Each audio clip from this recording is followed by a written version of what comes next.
Сәлем достар, менің каналыма қош келдіңіздер. Бүгін біз сіздермен жұмсақ болып пісетін пирожки жасайтын боламыз. Видеоны соңына дейін қараңыздар.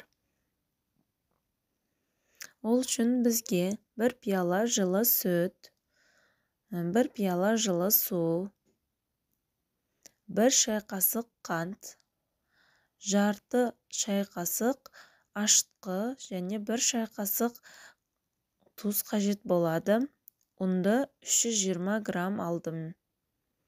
Алдымен суымыз және сүтімізді құйып, оған тұзымызды, қантымызды салып араластырамыз. Азғантай майонез салып жібереміз.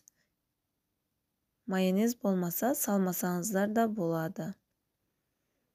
Енді ашытқымызды салып араластырамыз. Артынан ұнымызды електен өткізіп, қамыр илейміз. Қамыр жұмсақ, қолға жабысатын қамыр болу керек.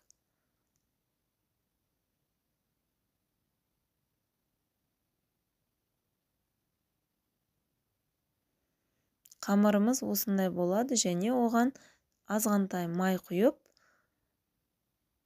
бір жерге жинап қамырымызды бетін жауып алып қоямыз.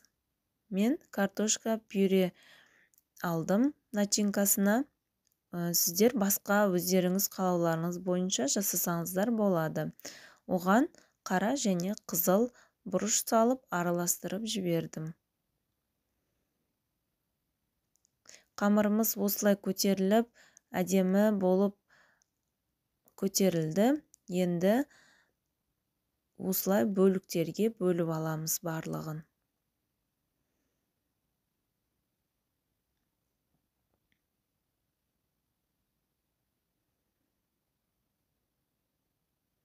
Осындай нәзік, жұмсақ қамыр болады. Қолымызды майлап бөліктерге бөлеміз.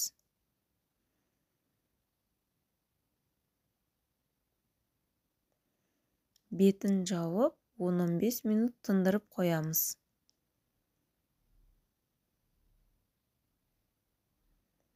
Ортасына салмасын салып, осылайша басып шығамыз.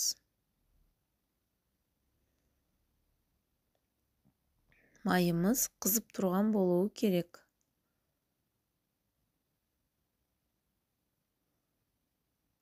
Қызып тұрған майға орташа отта екі жағын қызартып пісіріп аламыз. Мінекей көріп тұрғандарыңыздай ісіп әдемі болып пісіп шықты.